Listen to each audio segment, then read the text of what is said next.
All right, hello everybody. My name is Jacob Ashman. Thank you all for coming in today. We're going to be kind of learning more about like how to make fuel here and kind of showing like how an operation like this could be used to make fuel instead of what we normally make. Is that got a good introduction so far? Yes, perfect. Yeah. All right. So a couple different steps in the process. Kind of what we, let's see. First thing we're going to do is in order to make fuel, we got to be able to actually make alcohol. And so that's why there's a carry lower here. Like this technically is a distillery for producing alcohol for drinks. But you can go for the same process to focus more on the fuel generation process. And so I'm going to kind of take you guys through the step-by-step process of how we do this, and then kind of explain some of the differences, like the carryover, and how that affects our process.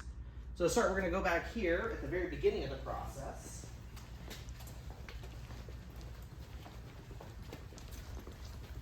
This is kind of where everything's going to start. You guys know what any of these things are? You can hold that if you want. So basically we're going to be taking that and then we're going to be turning that into what could be used to make fuel or the other products we make here. But what's in there is corn, rye, wheat, and barley. So basically those grains. That's kind of the basic base of what we're going to be using, is we're going to be using those grains to produce our product.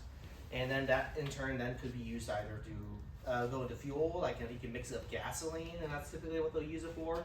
But there's actually a lot of other things you could use it for as well. Like this whole facility you can actually use to make hand sanitizer too. That's another thing that this distillery actually used to do during COVID, is we used to actually produce hand sanitizer. But yeah, as the process goes, you'll be able to see that like there's a lot of ways this whole system can be repurposed. So grains there, so we get those grains. For what we're doing here, usually they're just going to use corn, because corn's basically it's the cheapest option available. And so you don't really care what gasoline tastes like, or you shouldn't at least. And so if it's 100% corn and it may not have the best taste, it's just gasoline, no one cares. So, and this is where we got our grains. We're gonna have these bags here, and then what we're gonna do is we're gonna weigh them out on this repurposed wheelchair scale, because it makes sense if you're moving hundreds of pounds of grains. And then after that, we're gonna mill it down here. And once we mill it down, we're gonna bring it into kind of this kind of state here, where it's this kind of mostly ground up state. And so you see it's not quite a flour consistency, but it's pretty close. Now at this state though, I can take it from here out of it. Now at this state though, we kind of run into a little bit of a problem. So what we need in order to get our end product is we need to actually be able to ferment that. But to do that though, the problem is that these don't really have the proper ingredients we need to do that. So in order to ferment something, the basic ingredients you need are going to be sugar and yeast. Like if you guys ever noticed, like if you leave grape juice out too long, it might taste a little fermented or something like that. That's because like wild yeast strains are falling into it from the air and causing it to ferment, and it's going to give it a bit of that alcohol content. That's where it's going to get that fermented taste. But this stuff is composed of starch. Starch is like a complex sugar, and yeast, they don't know what to do with it. So we actually can't do anything with this until we first get those starches to turn into sugars. But conceivably though, if we can do that, anything that has either starch or sugar could be fermented. And so we have a little lab here to show you guys how this kind of works. So like I said, as long as something has starch, we could ferment it if we first do that starch conversion. So I'm going to show you first how we can test to see if something has starch. So this little dish here, this is just water mixed with potato starch. And I'm going to mix some of that there. And get to go out. All right, so this is how we're going to do that test. So you can see that it's just clear water. But the way to be able to do this is we basically add iodine to it. Now this is what iodine normally looks like. It has this yellowish color to it. And so what we're going to do, if you guys want to get closer to see this part's pretty cool. I'm going to add some iodine to the potato starch water. Let me add some more. And you kind of notice there the color changes. So if I just did that in regular water, we would not see that color change. But because there's a starch in there, it turns dark. And the more extreme the color change, that shows us like that there's a lot of starch present there. And so from that, we now know that we have starch and we could potentially ferment it. And so for our process, what we're going to do is we're basically going to be cooking the grains with water, and then we're going to add enzymes to them. And as we're cooking it overnight, those enzymes are going to start breaking down those starch molecules into more simple sugars that yeast could then actually ferment. And so one of the cool things you can do here, I don't have it running right now, but if you took like a spoonful of it the night before, where it's just the grains in the water, that's going to taste like a very bland oatmeal kind of thing. But if you did it the next morning after we have cooked it with the enzymes, it's actually going to taste sweet because now those starches are sugars, and now it's giving it that sweetness. Now, in order to be precise to know how much we'll actually get out of it, we need to be able to know how much sugar we got. And this is the tool we're going to be able to use to check that. Let me make sure it's adjusted real quick. There we go. So if you guys want to take a look at that. What is that called? So this is called a refractometer. It's actually used in a lot of different industries. So for example, like again, the oil industry, it's used here to measure a specific gravity, to measure sugar content. Winemakers will use it. And a lot of nurses use it. So whenever we get people from nursing homes coming here to tours, they usually laugh at us because they use it to check some things that are kind of gross. And so it's nice that this isn't used for gross stuff. All right, so all you saw there is basically a blue wall and a bunch of numbers. That's because it's blank. So left side's measuring bricks, right side's measuring specific gravity. We just ignore the left side. More specifically, bricks is just a measurement of sugar. Like if you get grape juice, it should have like a bricks measurement, and that just tells you like how much sugar is present in it. Specific gravity is more what we focus on in our industry, where specific gravity is more specifically a measurement of density. And the idea is that if you have water and you have a lot of sugar in it, that's going to have a much higher specific gravity than just regular water, because the sugar inside the water is going to make it more dense, giving it a higher specific gravity. And so what I'm going to show you is what it looks like when we actually get a reading. So this is just water and sugar. I'm going to add some of it to our thing if I can get it to go. Try not to make a mess. All right, let me make sure it looks right. There you go. So if you guys want to pass it around. So one of the cool things about that specific tool is there's nothing mechanical or electrical in it. The reason why it's able to work is basically because of refraction, where sugar crystal, basically the light's going through the sugar crystals and it causes it to refract, basically to bend in a specific way. And so that's how we're able to get that reading. And so the more sugar that's in there, the more it's going to refract. And so once we get that specific gravity number, then we can do a mathematical equation to be able to show us, okay, how much alcohol would we potentially get out of it if we ferment it? And then at that point, once we see we have enough, then we'll get it ready for fermentation, and we'll start heating up and adding our yeast to it and letting them do their thing. And that part's mostly going to be in here. Part of the reason for that is, let's see, it gives us some temperature controls. Have you guys ever made like sourdough bread or homemade bread at home? If you've ever done that before, you probably know that like yeast, like they're very finicky about the temperature. And they do not want to be too hot, they don't want to be too cold, and so we got to be able to keep them in the 80 to 90 degrees range. And so that's why people are like starting yeast for bread, like they're going to check the temperature to make sure it's right. And so we have a couple controls here. For one thing, this is in case it gets too cold or too hot. At least I flip the switch there, and it starts pumping water out through a coil in there. And that's going to help cool it down when it starts getting too hot. And then there's also like a little, basically a oil jacket in here. I think it's actually water in there, but the idea is that that's going to heat up if it gets too cold. And so we have a couple different ways to keep the yeast happy. And part of the problem with this process is the yeast, as they're fermenting, they're also producing energy as well. And so they could potentially overheat themselves. And that's something we got to look out for, and we got to be able to cool it down. And so sometimes if the environment, like if it's during winter and the high points of summer, it can be especially hard to control it in there. So we'll occasionally put them in these tanks. And what that does is it has like some more auto temperature controls. Like we have a little thermometer in there that'll automatically detect the temperature. And if it sees that it's getting too hot, it's going to run water through here, like through a coil in there, to help cool it down. And it starts getting too cold, it has a little heat belt here, and that's going to start warming it up in case it gets too hot. Or in case it gets too cold, my bad. And that's how we're able to do those temperature controls. Any questions so far? How do you get it from here to there? I have a little centrifugal pump over there. Basically, I don't know if you can see from there, we hook up hoses to that, and you can see some of the hoses hanging up over there. And we basically connect them to the things. And we always have to do that in a very specific order, otherwise we make a very bad sticky mess. And so I've done that a few times. It's part of the learning process. But yeah, that is something that we have to be careful of. And that's part of the reason why we mostly do the fermentations in here, because it's a pain to transfer it too much. But why doesn't this have the automatic controls like those do? We just don't have it set up. So this part is just connected to like switches over there, like for the heating part. And the cooling part is just by that lever over there. It could potentially be adjusted that way, but for now we just don't really meddle So with how that. often do you check it? Do we check it? So overnight it just goes on its own. In the morning we usually check it when we get in. We'll check the temperature. I have a little temperature probe up here. Oh, it's charging over there. But basically I'm going to check that to be able to see, like, is it still going? Like, how warm is it? If it's too cold. And then I respond accordingly. Okay. Oh, good. So yeah, just a reminder. So when you have the like coarse ground corn, Yep. what's the very next step that you do?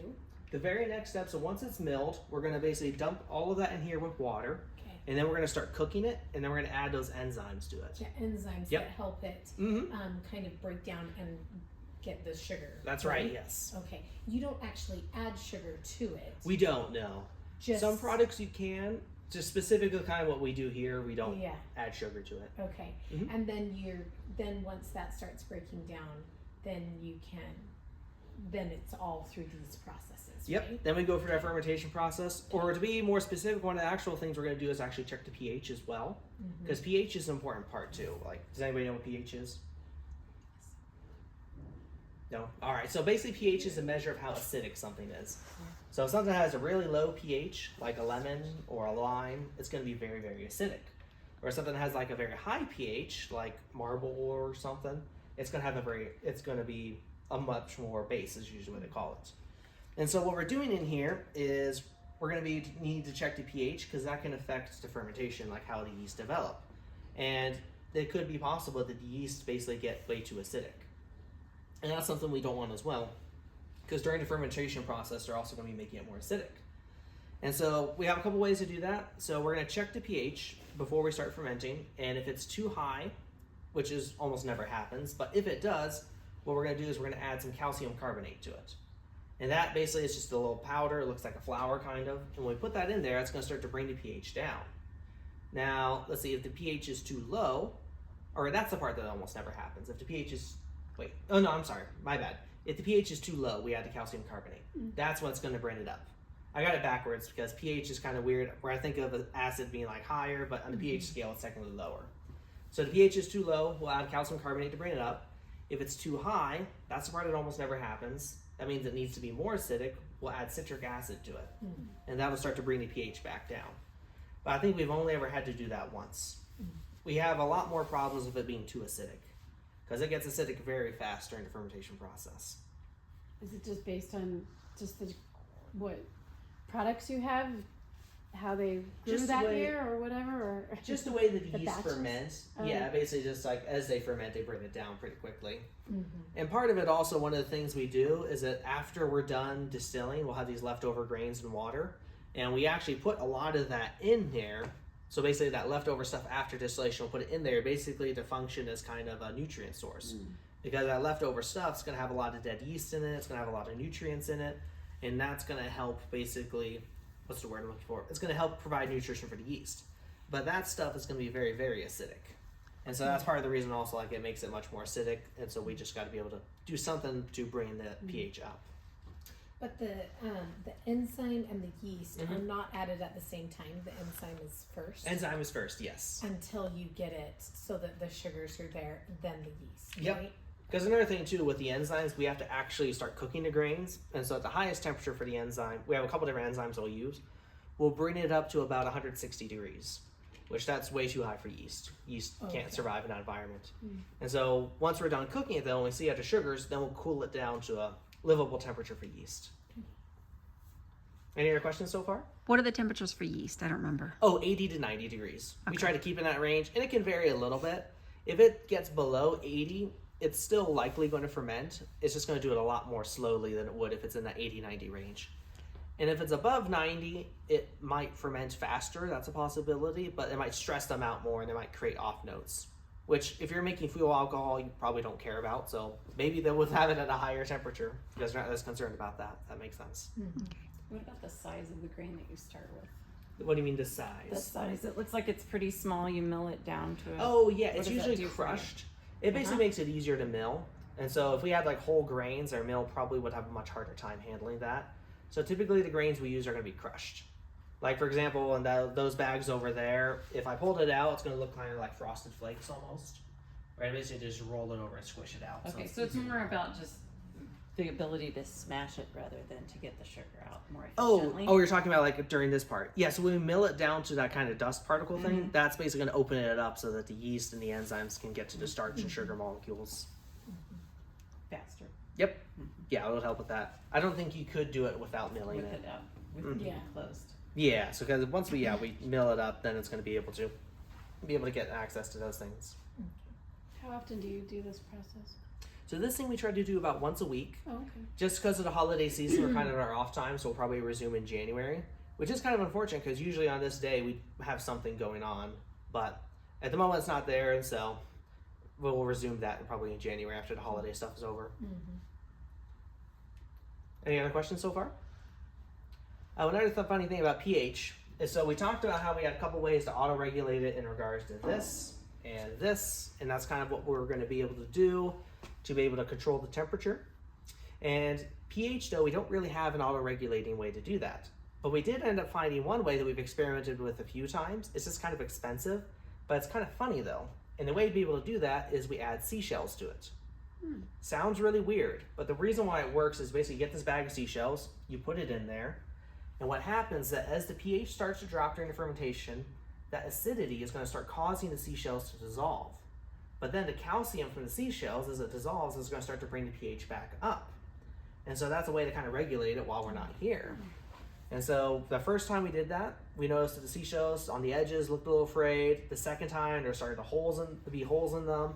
And after we'd done that a few more times, like now I don't even have a bag of seashells to show you. So if we ever do that again, we're probably going to switch to marble, just because it'll do the same thing and it's a lot cheaper. But the downside is it doesn't sound as cool. That's the bummer part. So it's okay for people to drink seashells and marble? Well, that gets the kind of part of the difference between, like, let's see. I guess it's okay to talk about kind of the difference in whiskey and beer making, if that's okay. Oh yeah, that's fine. Okay, yeah. So that gets the kind of the difference between making whiskey and beer. So what we do is we are focused on making whiskey.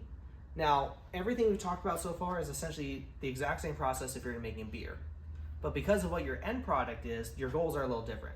So if we were making beer, whatever's in this fermentation tank, whatever's in here, that's what you're going to be drinking. But since we're making whiskey, this is not what you're going to be drinking because we're going to run it through distill first, it's going to separate it out. And so that calcium is not going to carry over into the distillation process. Huh. And so that's another thing too, is like whatever this tastes like in here, like during the fermentation stage, if you tasted it, it's not going to taste good.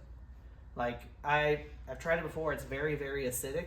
And so it's not like you would want to drink it as a beer. You could potentially, it is technically a beer, but it would not be a good beer.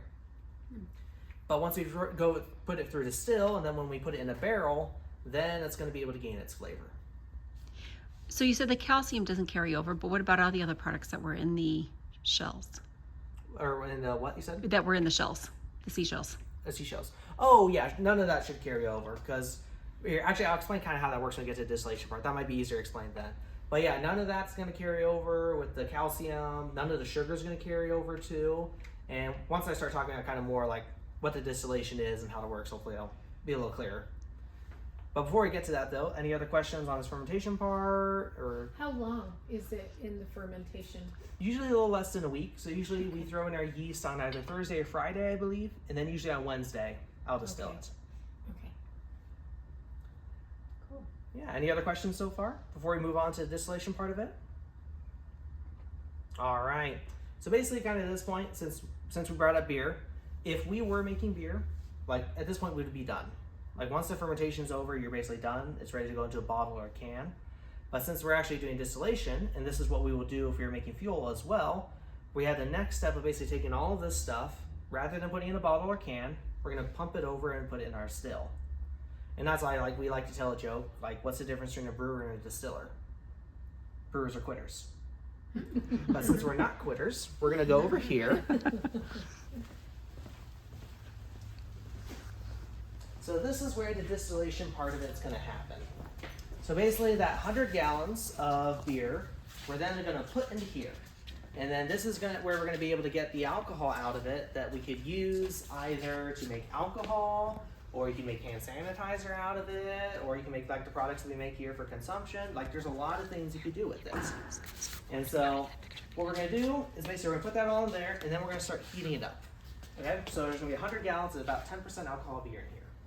And so what's gonna happen is as it heats up, it's gonna start boiling. Like usually as you heat up things, they start to boil. And so this chemical reaction is gonna occur that's basically gonna help us be able to separate the alcohol out. Now the reason why this is able to work is that alcohol and water have two different boiling points. Like the boiling point of alcohol is a lot lower than the boiling point of water. And so what happens is that as it starts boiling, the alcohol is going to boil off at a much higher percentage than it would than the water. And so from that, we're going to be able to essentially extract the alcohol out while leaving basically most of the water behind and all of the grains. And so that's one of the cool things that about this process as well, is that technically the whiskey that we make out of this is gluten-free. Even though it's all coming from grains, which grains are definitely not gluten-free, the end product's going to be gluten-free because gluten molecules are not going to carry over the distillation process. But of course, if we're making fuel, no one cares about that anyways. Now, see, another thing too about the sugar as well. That would also not carry over as well. Any leftover sugars would be left behind and would go to waste. And so historically, these stills would actually be on farms. And so what they do is to make the beer out of them and then distill it. And that gives them like a commodity then they could trade with afterwards. But this leftover grains and stuff down there, they actually just dump it out and they'll just feed it to animals. Normally you don't want to give beer to pigs and cows, but all the alcohol has been boiled out of it, and so now it's perfectly safe for animal consumption. And so a lot of distilleries will still do that, where like farmers will come by and pick up the leftover grains and stuff and then just use as animal feed. We don't do that though, and the reason why is just because we haven't found a farmer that's willing to do that. I'd love to learn to do that because I don't like getting rid of this stuff. Because basically to get rid of it, what we do is we take it, we put it in like a dump tote over there, and then we transport it to a resource reclamation center, which it's a horrible place because it's very smelly. Basically they collect biomatter from like food processors, distilleries, breweries, factories, and then they basically put it in a giant pile and they let it mold and rot. It smells horrible, but the idea is that they're then going to collect the methane gases from that and then use it as an energy source. And so that's kind of a way for us to help offset our electrical consumption by dumping that stuff over there and letting them use it for a good purpose, if that makes sense. So now back to kind of our distilling thing there. So as we're heating up, we're basically separating those alcohol vapors out of there. Now a little bit about our still structure. We have what's called a hybrid still. So if we had a pot still, that'd be a much more older traditional type of still. It'd be like a pipe going straight up there with none of those windows or plates. If we had that, we would maybe be getting 40% alcohol coming off the still, which for our purposes and for fuel alcohol or any other thing you want to make, 40% is way too low. You want it coming off a lot higher than that. And so what they do when they're using a pot still is they just basically dump it right back in and run it through multiple times. And basically every time they run it through, it's going to bring it up to a higher percentage of alcohol. Now for us, though, what we're going to do is because we have this column here, we can actually get away just running it through once. This is what it looks like on the inside. So basically every one of those windows is going to have one of these plates. And so what's going to happen is that mixture of alcohol and water vapors are going to be boiling off. It's going to hit the plate. And this chemical reaction is going to occur where it's going to start bubbling on top of the plate. And then this really cool thing is going to happen where the water is going to start recondensing. And as it condenses, it's basically going to fall back down. But then the alcohol vapors are going to further rise up. But then it's going to further rise up and hit the next plate. Same thing's going to happen again. More water vapors are going to fall down, more alcohol is going to rise into the next plate and the next plate, and so on and so on. And then from that though, so basically we can get one distillation run with, and we'll get it up to about 70 to 80%. Now this part is also kind of a key difference between like if we were making like alcohol for our practical uses like for fuel, or if we were making it for like hand sanitizer, or just some other products you can make with it, is that you would want it even higher than that. For us, 70-80%, that's fine. We don't want it any higher than that. But to really get it to like a very high percentage of alcohol, you would want to do that for other products. And so that kind of presents a challenge because to actually do that is very difficult. And so when we used to do that for another one of our products, basically what we had to do is we had to have this section up there of all those plates, then we also had to have all of those ones as well, and then we still had to run it through multiple times in order to get it to that high percentage. to be usable for other things. And so that's a very painful process. And the previous owner, when he was doing this, he basically had to do multiple 24-hour shifts of just redistilling over and over again to branch out a high percentage. And so that's kind of part of the science there, is that as you get closer to 100%, or the closer you get to 100%, the harder it is to lose more of that water. And so, but usually though, once you get to 95%, that's when it's kind of useful for a lot of that stuff. And at that point too, it's also very flammable as well, so that's kind of a hazard in this process. Oh yeah, that's kind of the reason why we also have these windows here. Aside from the fact it's really cool to be able to look in there and see the bubbling happening and see like the liquids falling and separating out that way, the part of the reason we have that there is because in case it gets too hot, what happens is that as it gets too hot, the bubble layer is going to start to build up. And more of that liquid's going to build up as well, because it's basically producing more liquid there that can funnel through those little holes. And we've had this happen once before where on the top plate up there, actually it was on our other still, where it started to fill up above the window and then it ended up getting so high it poured out the top of it. And basically then spilled out all over the ground here and then basically just covered the ground with that. And part of the problem with that is, apart from just being wasteful, it's also very flammable. And so that'd be a hard thing to explain to insurance. And so it is a very major fire hazard, if that makes sense. Yeah. Any other questions so far? All right. So one of the cool things about this too is I like to think of this like this is basically the weather cycle going on here. Whereas this boiling thing, we're doing this evaporation down there, and then we're doing some condensation where we're turning it back into a liquid, and then precipitation as it's coming out. And so we actually have a couple different ways to control it. So one of the cool things we have here is our multiple condensers. Anybody know what a condenser is? A condenser, the idea is that a condenser is basically going to turn gas back into a liquid. And we have a couple of them set up here. You probably also have condensers like in your HVAC units in your homes, like they're going to basically be doing the same thing. But the idea is that we have one here and one there, and they're going to be running water through it to control that condensation action. So if you guys want, you can pull that lever and see what happens. And then if you want to try it. Pull it.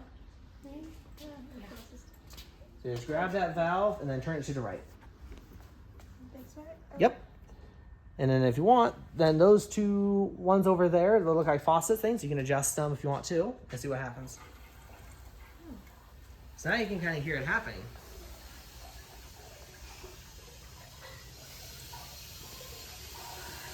Let me make sure it's actually on the drain so I'm not making a mess. Okay, we're good. All right, so thank you, good job. So what you just did is you basically turned on the condenser, so now it's running water through here. We're probably not going to be looking at it long enough, but you might be able to see that the temperature on this one and that one will start to go down. So a couple reasons why we have this. This one, we mostly just leave it on and we just set it and let it do its thing. The reason why, because its only job is to cool down the vapors to turn it into a liquid so it can go into our collecting tank. As long as it does that, that's good. And so that's why, like for that one, once it looks like it's cool enough, we just don't pay a lot of attention to it. But that first one over there, that's actually really important because that's going to actually help us to control the percentage of alcohol coming off the still.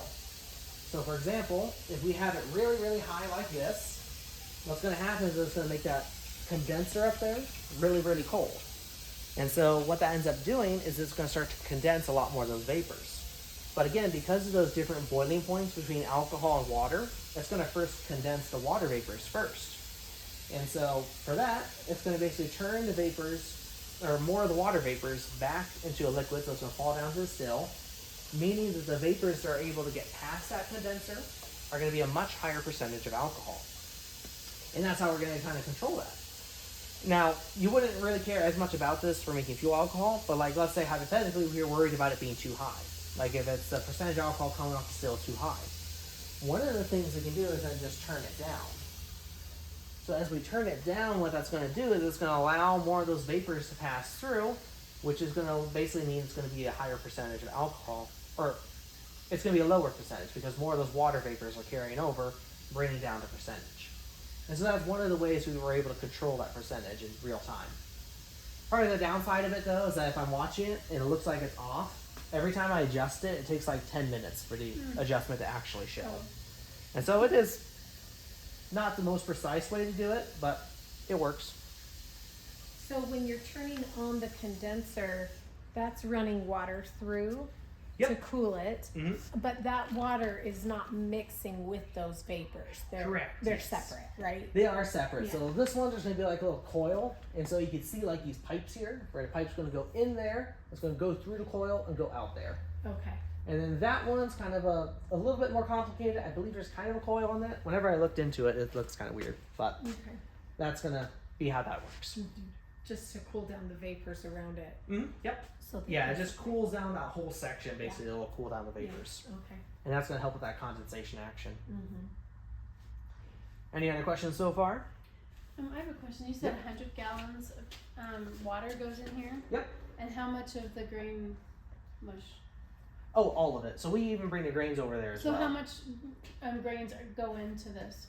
Oh, all of it. We don't siphon any of it out. I know, but how much was it? Like Oh, how- 280 pounds? pounds of grains. 280 pounds of Mhm. grain and then 100 gallons of water? Yep. And how much do you get as an end product? Or more specifically, From we that. add water to bring it up to 100 gallons. So it technically wouldn't be 100 gallons of water, but that okay. mixture would be Oh, 100 Oh, gallons. gotcha. Okay. Okay. But that 280 pounds, yeah, basically 100 gallons of that mash with the grains included. If we took the grains, that would probably be a much smaller volume. Yeah. But what we get from that, because for one of the things we're doing, we don't want it higher than 80%. So that's going to give it a slightly higher volume than if we were to bring it up to 95%.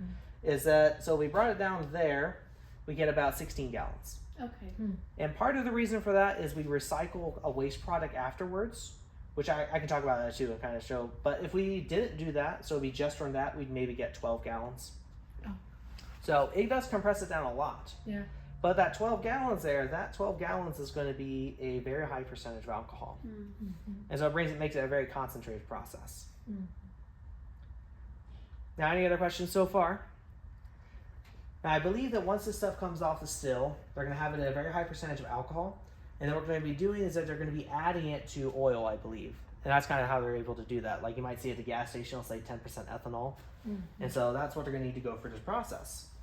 But you can also use it as other sources of fuel. Like my boss is telling me that apparently like you could readjust engines to be able to use this stuff right off the still, and you could use it as a source of fuel. Because it's also, like we said, like it's very flammable.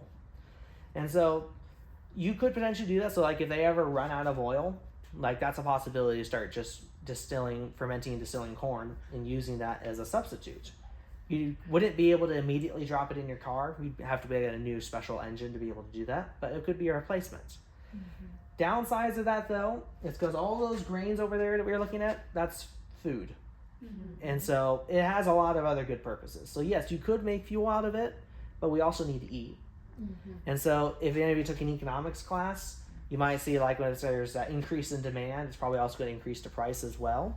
So meaning we would expect that everything would increase in price. Because there's grains too. Like even if we don't eat those grains, they would probably be used to feed animals, which will probably eat the animals. And that would increase the price of the animals as well, because now they're more expensive to feed. And so it could have a really bad economic effect if we were able to do that. But hypothetically though, you could do that. And that's one thing that some people will do, like so home distilling, so all these things are illegal to have at home. Or they're illegal to have at home and used to make alcohol. But there's an exception where if you get a license, you can have a still like this at home. I believe it has to be a lot smaller to be able to make fuel alcohol. And that's something like if you want to like repurpose your lawnmower to be able to run it, you could make the fuel just from here. And we actually had one of our customers was asking us for if they could take one of our waste products so we don't use that's highly flammable, then use it as fuel. But we didn't end up doing that just because like we only produce about 1 liter of it every week. Of that specific waste product. Which is something that's interesting to talk about because this kind of gets to kind of some of the dangers in this process, which there are a few of them. Like one thing we talked about already was the flammable part of it. And so basically all those, let's say that liquid that could come out, since it's going to be a high percentage of alcohol, would be very flammable. And so that's why like no matches or lighters or anything during this whole process, otherwise it could be disastrous. Another thing too is like let's say one of these condensers isn't working. One time I was running this still and I usually come in here really early in the morning to do this, so I'm not always thinking straight. But I turned on this condenser, and I didn't turn on this condenser. So that condenser only works with that still. This one is the one that's supposed to be for this one. So basically I was running the condenser on the wrong still while I was heating it up. And so, which is kind of funny, but what that means though is that there's no condensation action. So the vapors are basically going through it, and they're escaping the nearest place of exit, which is going to be out here. And so when I put my hand up there, like, it was shooting out hot vapors, and I was like, oh, that's not right. It's not supposed to be doing that. But the funny thing, the worst part about that, though, is because these hot vapors are shooting out here, this room was filling up with alcohol vapors, which even in a gas state are still very flammable. So if for some reason I decided to light a match, which would have been really dumb, this whole place would have lit up in flames. So I'm glad I didn't do that. Now, there is kind of a way of the properties of alcohol in a gas state that if you're within a certain range of it, it's just going to fall to the ground. And then it's less of a hazard. So if you're like, I believe it's 6 feet away, then as it's coming out of there, then you should be out of range. But I wouldn't want to test that though. Now let's see. Other dangers we run into is pressure. So this whole system, as it's heating up, it should never produce any pressure because it should be just a completely open system. And so hypothetically, if the system somehow gets clogged, like if there's like a marble in there or something that's causing it to not go through, what's going to happen is it's still going to be heating up, it's still going to be producing that steam, but as it does that, that pressure has nowhere to go. So then it starts building up what's called PSI, which is a measurement of pressure. And as it does that, and there's nowhere else for pressure to go, eventually it'll build so much pressure up and it has nowhere to go, it's just going to end up exploding. So if you ever hear about like a distillery exploding, that's usually why, because somehow the system got clogged and that causes the pressure to build up to such an extent that it just explodes. Like, I don't know if you guys ever heard about, like, there's those old pressure cookers that used to be a danger, where people would be able to buy these pressure cookers and use them to try to cook things, but they may not have had a good way to release pressure. And so occasionally you hear about those old pressure cookers people had when they just ended up blowing up because of the pressure. And that's the same thing on here, but on the 100-gallon scale. And so that would be a very nasty big explosion. And so, but part of it also, the really sad thing about that, whenever you hear about that happening though, is it's actually a really easy problem to avoid. Because if you just have one of these, it's called a pressure relief valve. Basically what happens, if it does start to build up pressure, this thing's gonna pop open and it's gonna start shooting out and basically releasing the steam to basically take the pressure off. And we don't just have this one, we also have that one, and I believe there's 2 other ones over there as well. So if for some reason any of them are not working, then the other one should activate. Because you can hardly be too safe of it. I mean, if you mess up and it blows up, I mean, that's a pretty good motivation to be extra careful and safe with it. But yeah, as long as you have those though, it should be fine. Any other questions so far? How much does it cost for like one of these processes? A lot. Or wait, for a process or to run a process or for one of these pieces of equipment? Just to make the final product, all the costs. Let's see, so the cost-wise, what we're doing, let me figure out how to do that. So we got the grains. I believe we can get the grains for about $50. It depends on what the prices are at the IFA stores because we're buying them in 50-pound bags. And so my boss usually handles that purchasing part of it. So the grains are not expensive. The yeast part, that's kind of expensive, and so are the enzymes because we have to get those from labs, and we're ordering a very specific yeast strain. And then, so those can be pretty expensive. And so I believe when he calculated it for each run is about $100, I believe. Probably more now to think about it. But there's some other costs as well, like the barrels over there, that adds to it as well, but it would not be something you'd be concerned about if you're just making fuel. Are you talking about for the 100 gallons, which equals the 12 gallons? Correct, yes. Okay. Yeah, and then for us too, it also depends on what size of the barrel we're filling. For the big barrels, it'll take 3 of these distillations to fill up. And for the small barrels, it'll take about 1. But if, yeah, we're just doing a small barrel, like, it'd be a lot. And that barrel's like $300 too, so. It can be a pretty expensive process to do. And how much was, sorry. How long Okay. does it stay in the barrels? What was that? How long do you keep it in the barrels? Let's see. Well, if you guys want, I know it's not part of the fuel alcohol thing, but I can take you to the barrel storage and talk about that part too if you want. Yeah. But we don't have to. It's like That'd be great. because I know like we're here more to talk about fuel alcohol, but I can say that question and we can talk about the barrels. But so whiskey has a higher alcohol content than beer. Correct. Yes. By how much? By a lot. So beer, basically, you're only getting alcohol for fermentation, and so there's always going to be a maximum to it because yeast, alcohol is technically a waste product for them. So you can only get so much alcohol before yeast just cannot survive. Yes. And our yeast has a pretty high alcohol tolerance, but it's only about 18% is the maximum it can tolerate. Okay. So hypothetically from that you can produce about 18%. Beers typically though, I mean especially in Utah, are about 5%. Usually, or maybe they could be up to 10% sometimes. That would be pretty strong for a beer. Okay. But whiskey, usually the requirement is that it's going to be at a minimum of 40% going to the bottle. Wow. So it is a pretty big difference. Yeah. But coming off the still, it's going to be a lot higher than that. Right. Mm-hmm. Okay. So you make beer and whiskey here. Anything else that you guys make Well, here? the beer we just make to make whiskey out of. We don't actually sell beer. Oh, I see. Okay. Mm-hmm. Yep. And So other pretty things much just whiskey here then. pretty much just whiskey. Okay. But other things we do gin, and that's another thing we do. It's a lot of fun. And that's actually kind of what I was actually working on over there, trying to do to get set up for this morning, which is why I have like all those botanicals in a mess over there. Okay. But that's a fun part of the process. You use bay leaves and juniper berries. If you guys want, I can talk about that process too. I'm just trying to be cautious about like the coriander. alcohol stuff because. Oh, are you guys all okay? We're fine. Okay. Yeah, I think it's fine. Okay, talking then about I was it. going to Something talk. to learn about. Yeah. It is something to learn about. I mean, even if you don't drink, a lot of the science stuff is still very interesting. Yeah, it's super interesting. So this is kind of what I'm doing today. Is I'm making what's called gin. So basically, all gin is basically alcohol that's been infused with juniper berries, which is what we have here. So this is basically, as long as we have this, we can call it gin. Now, just to kind of briefly talk about the rules of gin, gin's very loose. As long as you have your juniper berries, that's all you really need. And so basically, because of that, you can do whatever other botanicals you want. You can experiment with all kinds of different botanicals. And so these are kind of the typical botanicals we have in our thing. We use sage. We have bay leaves.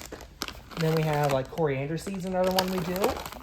And because I'm doing an experimental batch, I'm doing it on this little 1 gallon still.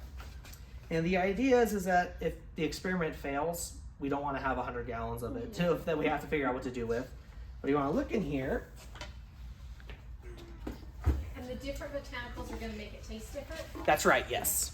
But the juniper part is the only requirement. So don't touch that. So it's basically, this is about 40% alcohol in here, about 1 gallon of it, and it's full of the coriander seeds and juniper berries. Smell it. I put it in there. Yeah, you can smell it if you'd like. It is about 40% alcohol, so it might hurt your nose a little bit. But It's not. so that kind of piney smell you might notice, that's going to come from the juniper berries. And so basically what I did is I let it infuse overnight, and then this thing is going to go through that same process you're talking over to still. But those vapors, because they've been infused in there, they're going to carry the flavor of those botanicals with it throughout the rest of the system. So kind of to explain the specific experiment I'm doing, I'm not just doing it on a 1 gallon still because I only want 1 gallon of it, but we're trying to actually do a little experiment. And the reason why is because we're working with a local botanist who is identifying botanicals that are either native to Utah or are grown locally. And so I can just grab this real quick. So the one I'm doing today, I mentioned that one of the normal botanicals we use is sage. If I can find it. Where did that go? Oh, here it is. So normally we use sage, but now we're trying this experiment by trying to do sagebrush instead. And so this is sagebrush that our local botanist picked and found for us. I'd love to smell that. You can just pass it around if you like. So basically I'm going to be trying to do that as an alternative because we want to kind of try to localize it a little more. Thank you. You guys can smell it too if you like. Yeah. And then the other thing we like to do is... This is going to be another experiment to do. So those juniper berries that we use, those ones there, is a Juniperus communis, which is common juniper. It's native to Europe. But as you guys, if you go hiking out here, you might notice that there's actually a lot of juniper berries just growing out here in the wild. And a lot of them are not good substitutes for gin because they're very bitter. But this specific variety is native to Utah, grown locally, and is a good substitute for gin. So you guys want to smell that? The downside of that one, though, is that's about 100 times more expensive than the regular juniper berries we have. And there are a couple reasons for that. And main reason is that grows at a very specific altitude. So if you want to be able to find any of them, you got to go to a very high altitude to be able to, you got to go on a hike, basically, in order to find it. Other reason why is that, let's see, what was I looking for?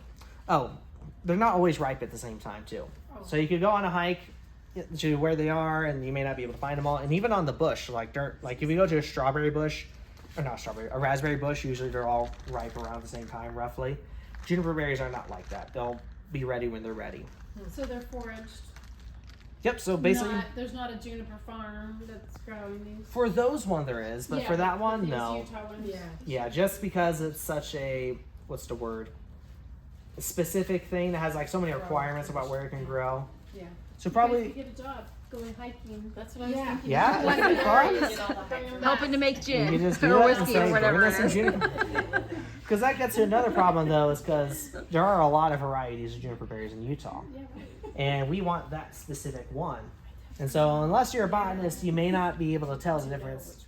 Exactly. Like, I'm not going to tell. Wait, so is this good in gin? Do you know that yet? I don't know. That's what I'm hoping to find out today. Okay. Cool. So yeah, we're So hoping you're to find making out. your own flavors of gin, huh? Kind of. So ours already had a lot of sage, and we wanted to use a lot of sage to kind of make it kind of a Utah gin because of the sagebrush all over the place. Yeah. But the sage again, like, is just sage we buy online that comes from California. But this is like actual sagebrush from Utah. And then this is like other Utah sage as well, slightly different. It's not sagebrush. I think this is still common sage technically. If you guys want to smell that, that's another one. So if we call you later, can we find out if it was good or not? Sure, you can call me. I did the last experiment I did last week was that one. And kind of the problem we had, so we've noticed this is kind of a funny problem to have, is that all the botanicals we use, that when we're doing these local botanicals, they're technically too fresh. Which, that sounds like a good thing, right? But the downside of that is that we swap them in at the same proportion as our dry botanicals, it basically overpowers them. So we had one thing we were using local fennel, and because it was so fresh, it basically overpowered everything. So it didn't taste like anything but fennel. Back licorice. Yeah, if you like licorice, that'd be great, but we wanted to make gin, so we didn't want it to taste like fennel. Yeah. And so that's kind of the process I'm doing now. I'm measuring out. You can see I have my tiny little scale there. I think before you guys came in, I was starting to measure out the bay leaves. But I have my little bit tiny scale, and I'm just kind of measuring the things out so I can start to put that in there. And that's kind of how we make our gin. And so then you're writing everything down so that you can upscale it if you want to make a big Yeah. batch later Yeah. on. Oh yeah, so we have a couple different scales here. This is like all of our botanicals on a 1 gallon still, and this is the ratio on the big one. And that's also why I have that mortar and pestle there. And so like for the juniper berries, we like to crush them. And so I have this thing there and just go through. And we do that for other botanicals as well. So you can't put them in a blender? I suppose you could. We don't mostly just wanted to crush them. We didn't want to like ground them, but we could try doing that too. Because that was one of the things too. The previous owner, he used to just do whole juniper berries, where he just basically the whole berries. And the downside of that is it was very expensive. But we found out if you crush them, that you don't have to use nearly as much. So we found out we only needed to use about 1/5 as much. But if we fully mill them, that might work. We could try that sometime. So the Utah herbs that are so too fresh, they overpower. Can you just dry them? Like dehydrate them could or dry dry them them or ourselves. something? Part of the experiment doing. Okay, sorry. And yeah, and then just use them. You know, they wouldn't be quite as overpowering. That's a possibility. We could do that as well. One thing we're experimenting, this is part of the experiment, is we're trying to also figure out how to do it so it's, let's see, what am I looking for? Oh, we're also trying to see like, well, maybe we just don't need to use as Yeah, much. use less. Right. Yeah, exactly. Because normally, so for our 1 gallon experiments, we usually use 4 grams of sage. But for this one, my boss asked me to use 0.45 grams. And the idea is that hopefully then, like, since it's so fresh, maybe So then we just it'll be don't. easier Yeah. to just use it. Mhm. Not have to do So another. if it's more expensive, maybe Mhm. it'll offset if you just Yeah. use less or something. It could, yeah. So yeah, maybe a lot more expensive, but at the same time, if we don't need to use as much, Yeah. maybe we don't need to buy as much. Yeah. And so that'll be my experiment today. So yeah, I'll go through that whole distillation process once I get it started, and I'll be doing it. Were you a chemistry major? I'm not, no. And so that's one of the things too, like, yeah, organic chemistry, those like kind of things, those kind of help with this career. But one of the funny things about this thing is that people have been working in this kind of thing, doing these kind of jobs for centuries, maybe even thousands of years, or at least maybe 1,000, I believe. I'm not sure. There's a debate as to when distilling began. But the idea is that they've been doing it a long time before they actually understood how any of these things work. Like even for yeast, like nobody knew what yeast were until Louis Pasteur in the 1800s isolated a yeast colony. Like, oh, I have some right here. Like this is kind of what it looks like. These are just the yeast. And so until that, like nobody knew what yeast was. And they just knew that somehow you leave stuff out and then somehow fermented. And like those enzymes we were talking about as well, like you can buy those in the lab now. But in the old days, they didn't know what the enzymes were. They didn't know about the starches turning into sugars. They just basically had to figure out how to make it work naturally. And so those enzymes, it's like a liquid. Yep, it's a liquid, yep. Okay. And I just pour it in there, like this is one of our smaller containers of it. And we just basically measure it out and pour it in there. Yeah. And then we start cooking it. And that's going to turn those starches into sugars. Yeah. What else was in the freezer there? What was that? There were some plastic containers in the freezer. This is prickly pear juice. Oh. So we're actually working on making a prickly pear liqueur. That's one of our experiments. And our other experiment is these are roasted Pueblo chili peppers. And that's why you see those jars over there. Okay. Basically, we put the peppers in the jars, and that helps to basically draw the flavor out. And one of the things you notice is that these two jars are a lot darker than these two. And the reason why is because these two are infused at 95% alcohol. Okay. Because at a very high percentage, it basically draws out a lot more flavor. That one's at a lower percentage of alcohol, and so it doesn't draw out quite as much. And so this is also this is how you also make a vanilla extract as well. You'll take something at a very high percentage of alcohol, and you put like the vanilla beans in there, and it's just going to draw the flavor out. Any other questions so far? What are you using the wood chips for? The wood chips this was a special experiment we did where we're basically, I don't want to talk too much about the whiskey stuff, but we had a whiskey that we made that we then finished with these wood chips. So it's flavoring. It's flavoring it basically. Yeah, these wood chips and draws it out. This is called Amburana wood. It's also called Brazilian oak. So if you want to smell that. And the idea was that we put that into whiskey and then it basically imparts that flavor in it. Which obviously you would not do for fuel alcohol because you don't really care what your gasoline tastes like. And that would probably also be really good for like smoking meat or something. Yeah, it smells so good. It gives it kind of a cinnamon, baking spice kind of note. That is really cinnamon. Did you smell that? Yeah. Did you show? I didn't smell it, no. But I won't. Michelle needs to smell. Oh yeah, we have a couple different stills here as well. So this is our 1 gallon still we use. This one's kind of an interesting one as well because basically this is what we're going to do when we want to verify the alcohol percentage on something. So part of the downsides of one of our products is it has a lot of sugar in it. And the reason why it's a downside, because if we were to verify the alcohol percentage on something, we could take one of these, put it in a test tube, and it'll basically float based off of the alcohol. So basically the idea is that you have something that's a very high percentage of alcohol. Alcohol is less dense than water. So what's going to happen is it's going to sink because of that density difference. But it's just water, so it's going to float at a normal level because water's more dense than alcohol. But the problem is that when we have that one product that has a lot of sugar in it, that's going to cause it basically to equalize out. So this one's, because the sugar is going to make it more dense, but the alcohol is going to make it less dense, and so it's going to give a false reading. So what we actually end up doing is we put that product in there, and then we distill it, basically separate the alcohol out of it and put it in a test tube, and then from there we can actually do a mathematical equation to calculate, okay, we distilled this much alcohol out of this much volume, meaning that the percentage of alcohol would have been this. And then the reason why we need to do that, that's a little overcautious because you could just do a mathematical calculation, is because there's a lot of government oversight involved in this. And so for the federal government, if they came in, they wanted to do an audit to make sure everything on the shelf was the exact right percentage, they would probably have us do that to be able to verify it. Because they want to make sure that everything's basically within specs. Do they ever do that? We've never had that happen before. I've never heard about even another distillery in the area doing that. They do have the potential to do that. And it is something that if they do and we somehow messed up, there could be a lot of really bad consequences. Part of the reason because of it is because alcohol production is one of the things that the government charges excise taxes on. You guys know what those are? All right. Excise taxes. So, you know, like when you go to the grocery store and you buy like some candy or something and they charge you a sales tax based off of it. So there are sales taxes where they charge you based off how much you sell. Excise taxes are based on how much you produce. So however much we produce here, even if we don't sell any of it, we have to pay taxes on it.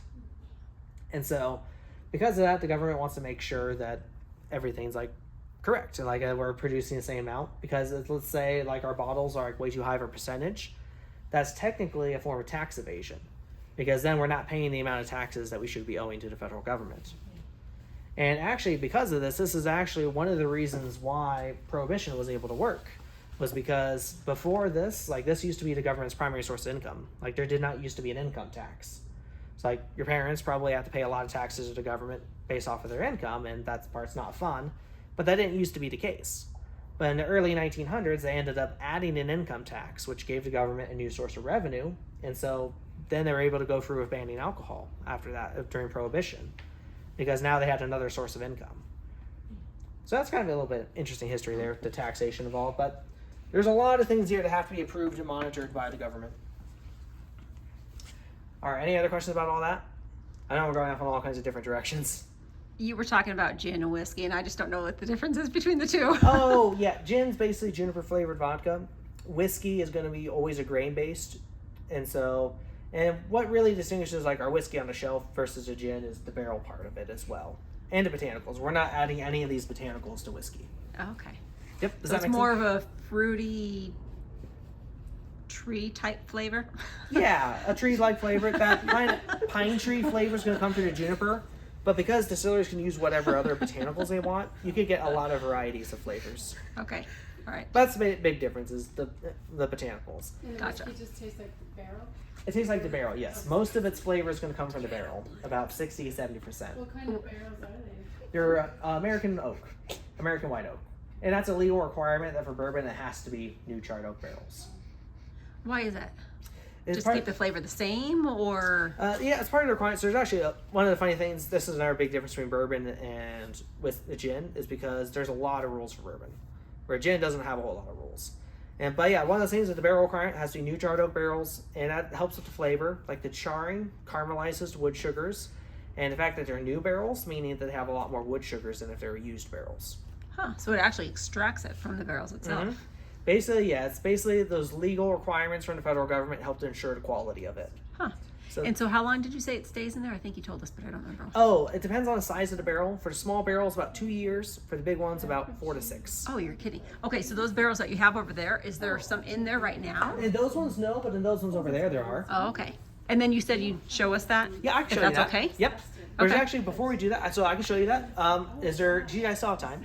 Yeah. Yeah. Are you guys okay on time? Yeah. Yeah. Okay. There's one other thing I want to show you over. This is kind of another interesting thing in the process. And then we'll go ahead and talk about the barrels.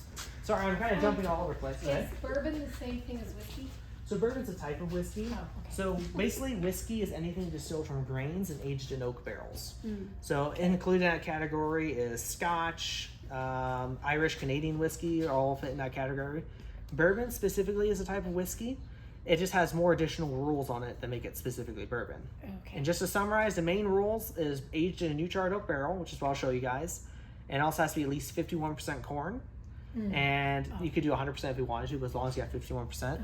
And the final requirement is also it's a regionally protected drink, meaning it has to be made in the United States. Oh. So it's kind of similar like Scotch. Scotch has to be made in Scotland, like we legally. Okay. So we could go for the same processes, but legally we can't call it Scotch. Oh, okay. And another thing too, like there's a local distillery that makes spirits from agave, which that's just tequila. But they legally can't call it tequila because to be called tequila, it has to be made in Mexico. Huh. And a few specific regions in Mexico too. And it's so basically Scotch, tequila, and bourbon are all pretty much the same thing then? No, different, they would be but- different. The processes But are to kind be of called the name, they have to be made in that. in the barrel. specific regions, yes. Yeah. Bourbon, Irish, Canadian, they all have their own specific rules, which I believe they're like minimum 3 years. They could be aged in new barrels. But those distinctive rules are going to dramatically affect the flavor of it. Okay. So someone that's really in the know would usually be able to taste something as like say like, oh yeah, that's a bourbon or that's a Scotch. Like there usually would be a taste difference. So do we make a Scotch here and call it something else?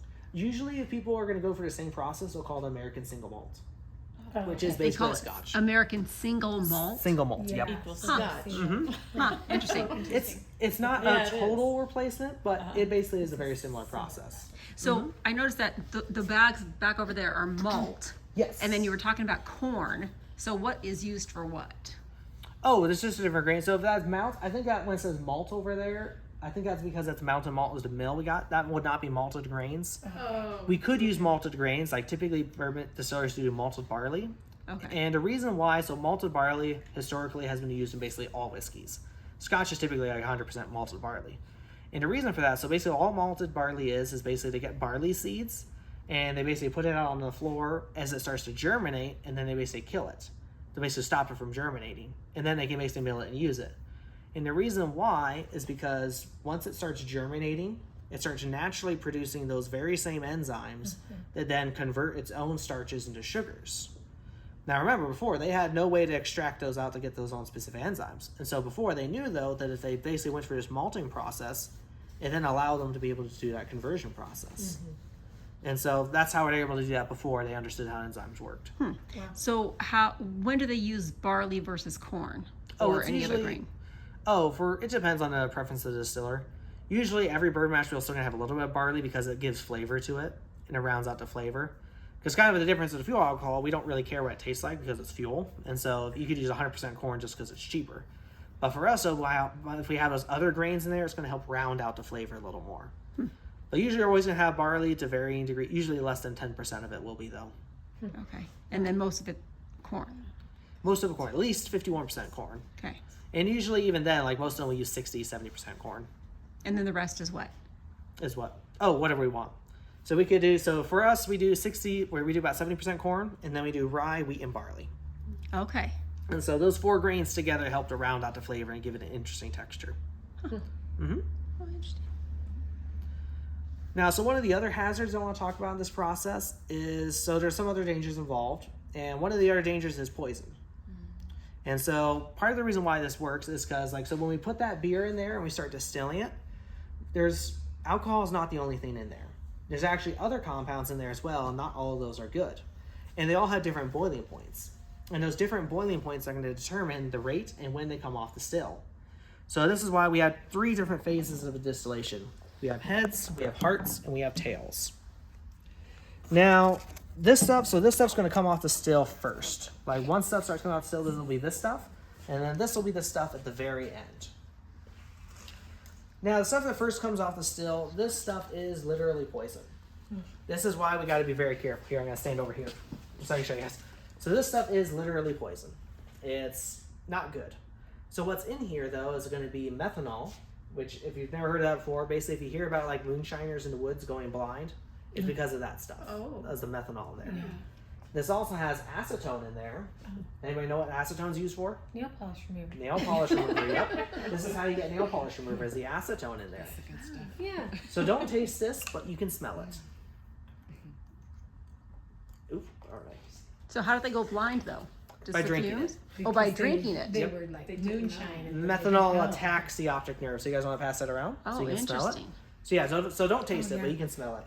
Okay. Oh, yeah. I was hoping it wasn't the fumes then either. So Don't go blind. things are like, yeah, So- I wouldn't give it to you. it changes from each of the. It changes along through the process to each of those different levels. Oh yes, it does. So Yep, it you goes don't have through to there. siphon some off or something to get rid Oh, of we those. do, yes. So we got to first basically have this go off into our poison jar, and then once that's done, then we switch it to start collecting this part, because this part's going to be the stuff we actually want. Okay. Oh, okay. So this is ethanol, which is the alcohol that's safe for humans to drink, and also the alcohol that they're going to be putting in out, and usually fuel, I believe, as well, because usually gas stations will say like 10% ethanol or something. Oh yeah. But You they said that- could have a secondary. You said that You one's could use some of this. right? This is very flammable. You said ethanol's safe to drink? It is. Okay. Yeah, ethanol is good. Yeah. Okay, is And that that's what the ethanol part. is that what is in alcohol? Yep, that's all alcohol is. So ethanol is like, yeah, the only alcohol that's safe for humans to drink. Okay. And so that's what's going to end up being like our whiskey as well, or you could use it as fuel or a lot of other things as well. Okay, Kai, you can put it right there on the barrel. Oh, another fun thing I forgot to mention about this part too is, so methanol, that really dangerous stuff, that doesn't actually have a smell. But acetone does. And so if you smell that nail polish remover smell, that's usually a good sign that something's not right. Oh. That's good Like for in you the guys. in the alcohol, you mean? Yep, yeah, if you smell acetone there, then yeah, that's Okay. usually a bad sign. So if you smell nail polish remover, then it's like, oh, probably don't drink it. Don't do Yeah. that. Nail polish remover. Now, tail. So this is the final part. This is the stuff that's at the very end. So this stuff has the boiling point that's closest to water, but still under it. Oh. Now, this stuff's not poisonous, but if you look at it, it's kind of murky. Mm-hmm. It has a bit of an oily texture to it, and it just smells and tastes bad. So you want to get it before it gets to that point. Yep, that's right. So we're gonna basically, for this part, we'll actually do it based off of smell and taste. We're gonna start smelling and tasting what's coming off the still and be able to tell, like, does it taste like that? Does it smell like that? And we're gonna watch the temperature on a pot, because as it gets closer to the boiling point of water, that lets us know that it's probably pretty close to being done. And so at that point, then we basically stop collecting this stuff. Oh, that's when you know you're done. Yep, that lets us know we're done. Now we do actually save a lot of that in that little blue thing over there. And the reason why is because there actually is a lot of good alcohol still in there. And so the next time we distill, what I end up doing is I take that blue thing and I dump it in the still, basically separate the good alcohol out while leaving the bad stuff behind. Okay. And that's what I was talking about earlier, like, because our volume, like, if we didn't do that, we'd maybe be getting 12 gallons. But now we've been getting, like, 16 gallons from doing that. And it doesn't smell and taste like that gross stuff because Right. that stuff gets left behind. Yeah, that tails tastes like the heart's gone bad. I mean, Yes. that's what it smells like. It does taste Like, gross. I like heard sometimes. It smells like that got gross. I heard that sometimes some people might use this for like flavored whiskeys because if you dump enough flavoring in it, no one will notice. Oh, And so oh.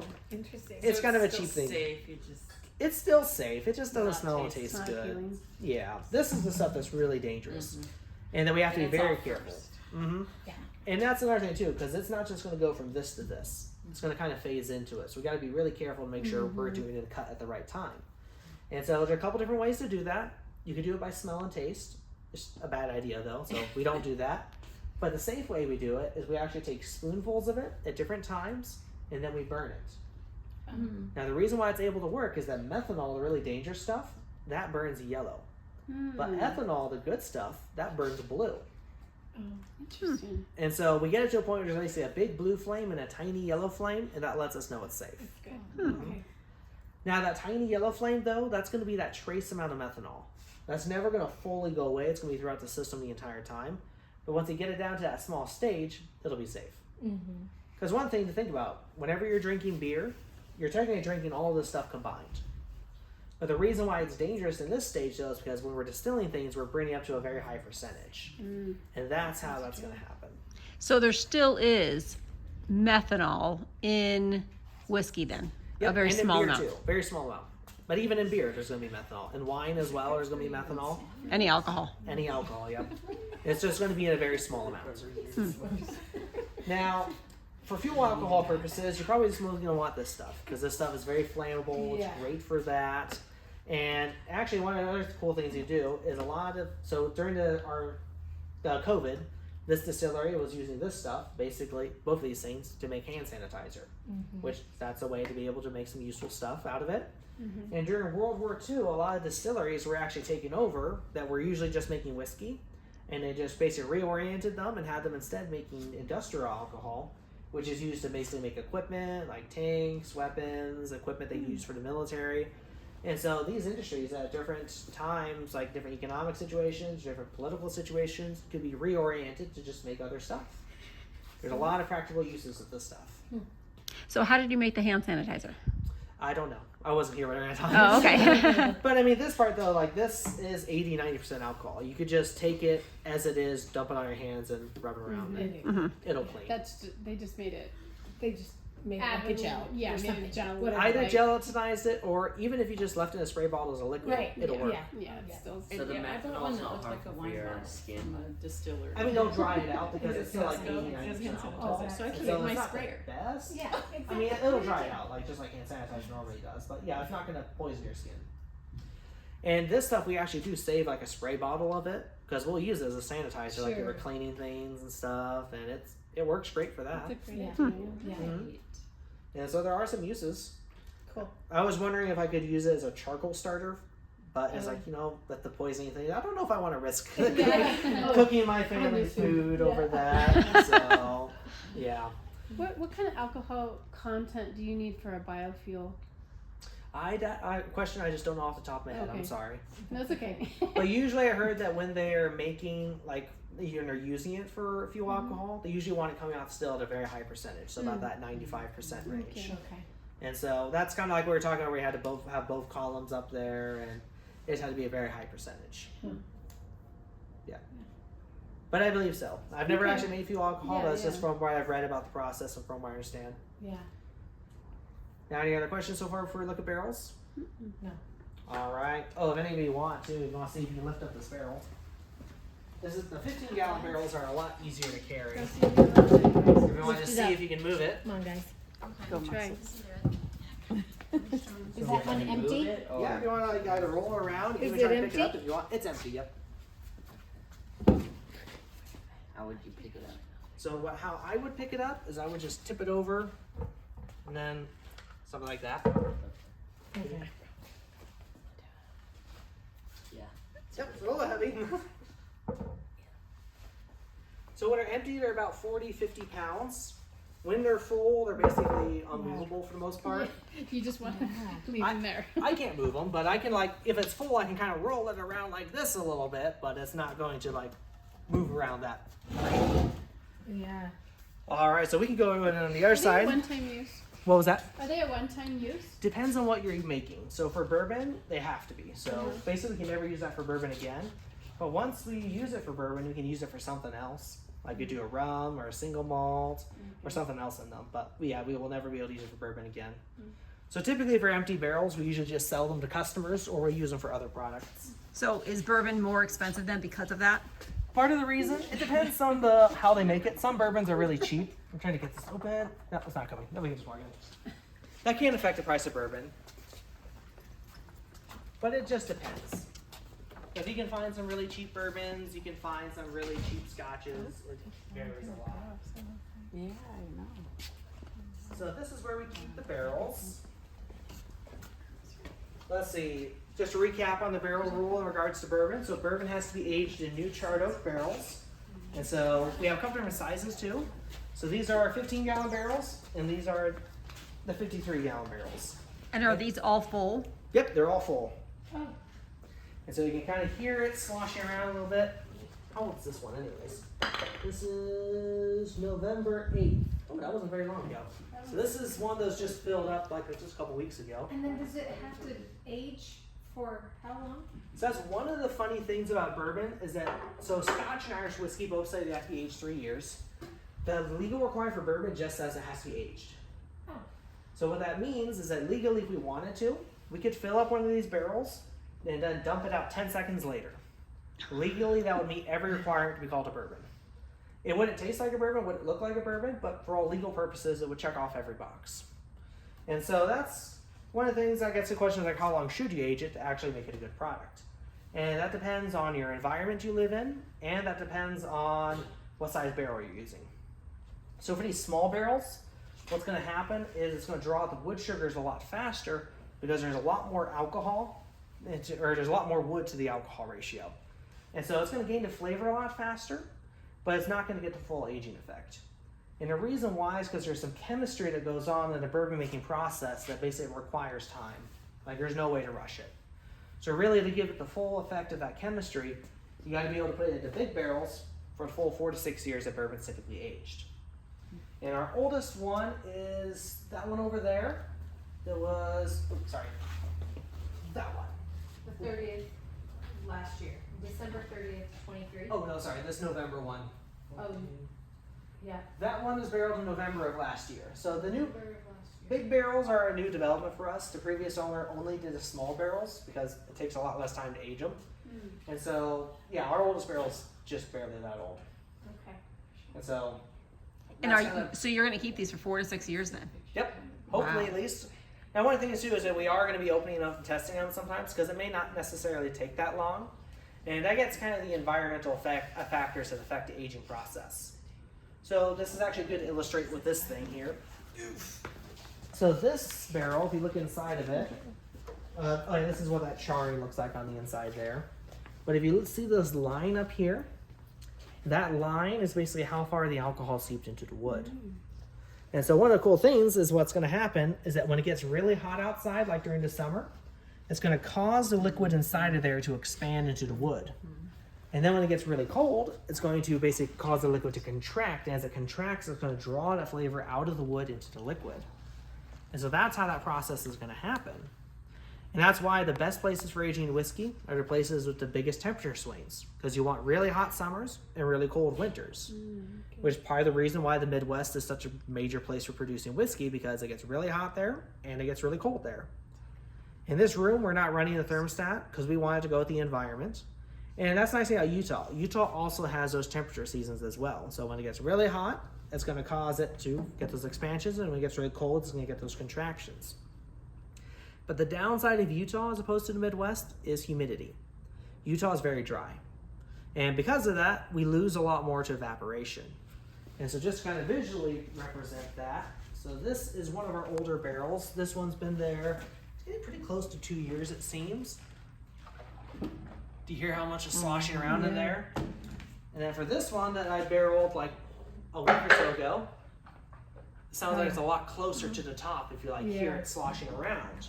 So, but then the alcohol content would be higher Yes. because of the evaporation. Yes, usually the alcohol content will be higher because of the evaporation. Okay. And so that's one of the things too, is that the alcohol content changes over the course of the process. But yeah, that's one thing too, is like we leave it in here too long, eventually like we'll just have an empty barrel or a nearly empty one because so much evaporates out. And you might be hearing that popping noise. That's because we have like a big humidifier in there. So we're trying to basically artificially humidify this room to try to make sure we don't lose as much evaporation. So it goes right in here. The liquid, the alcohol goes right in here, right next to all of this. Mhm. And then when you bring it out, do you purify it? Like, do you get some of that? Filter it. Oh, we filter it, yes. Filter that out. so Otherwise, that it you would can be right. You'd have all crunchy. those. Yeah. You don't want nobody wants crunchy bourbon. And these grooves are enough to keep all the liquid in. Yeah, that's one of the cool things too. So with these Yeah. barrels here, none of them they don't have glue or anything like that. Basically, the whole reason why they work is these bands are squeezing it together and they're squeezing the wood so tightly together alcohol can't escape. Are they still handmade? Yep. Like, Or I back believe- a couple hundred years ago, how they made them, like the. I heard the process hasn't changed a whole lot. We don't make the barrels here. Our cooperage in Minnesota does, and then they also do charring for that part too. But And where do they find enough American oak? Because that grows really slow, I would think. that is part of the problem, and they're concerned that eventually you might reach a point people may not be able to make bourbon because of the new oak requirement. But that is an issue too, is that if we run out of oak, because it takes a long time to grow oak trees And a lot of land. and a lot of land too. Yes. But the answer to your question is like they're doing the best they can, but Yeah. there's likely a shortage, and some barrel cooperages have like back orders of years on barrels. So how much does a barrel cost? These ones about 300 or 400. For the small? Small ones about 300. Those ones not a whole lot more, which is interesting. Even though the big ones are a lot bigger, they don't cost a whole lot more because the process is mostly the same. Yeah. It just is a little bit of extra wood. But kind of show some of the issues with that thing. So one of the things, just another problem of Utah, is that as it gets drier, especially if the barrels are just stored on the shelf, you can see here these kind of gaps are. Yeah. The reason why is because as it starts to dry out, the moisture starts to escape from the wood, causing it to shrink. And we had trouble with these barrels because a lot of these barrels were, what's the word? Oh, they were stored on a shelf for way too long before being used. And so because of that, they ended up drying out quite a bit. And so we had to get kind of creative to get them to make it so they didn't leak. And so that one we actually had to flip over because it was leaking a lot. And for these ones, we basically, one of the things we did is you can tap the bands closer to the center. That's going to cause it to squeeze more. And then another thing you can do is you can see these little shims we put in there. Those kind of help also cause it to squeeze more.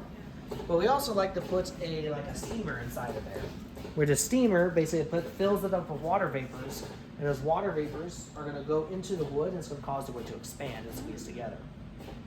But still, there are times where it's very hard to recover barrels, and so we've had those ones we had to make do as best we can. But the rest of them we filled up pretty quickly, so we didn't have to worry as much about. So you mentioned the big temperature changes. Yes. What would happen if these froze? Froze. So alcohol, with the alcohol in it, it's not going to freeze. It'd have to be a very, very low percentage. Okay.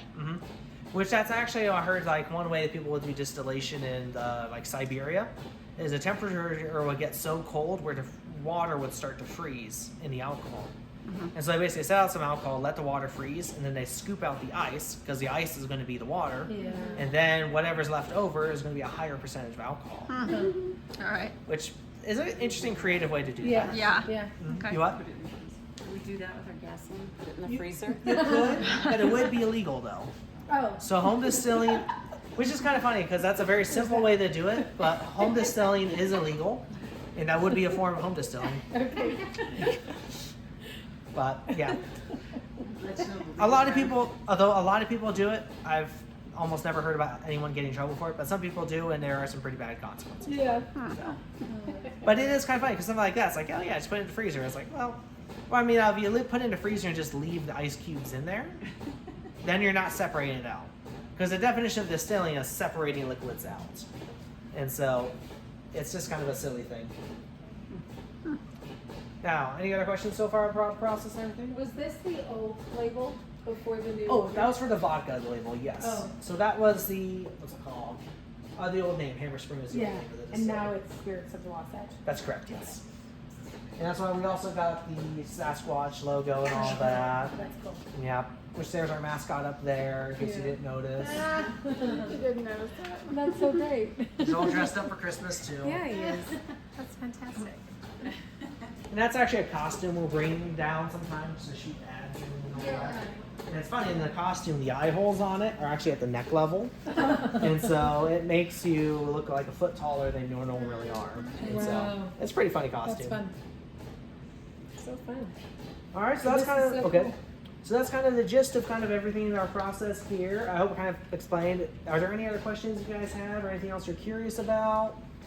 I know we talked about a lot more than fuel alcohol, but Is that the humidifier that's right in there? yep. See that kind of steam over there is the humidifier coming out. So that is the what's it called? Humidity, or the water vapors, and that's helping bring up the humidity of the room. Anyone else? Anything else you guys are curious about? Does it all make sense? Yeah. All Very cool. right. Really Thank appreciate you. Very good. all of Thank your you. time and help. Oh yeah, sure. And I appreciate you guys explanations. coming by. What was that? You're good tour guide. Oh, thank you. I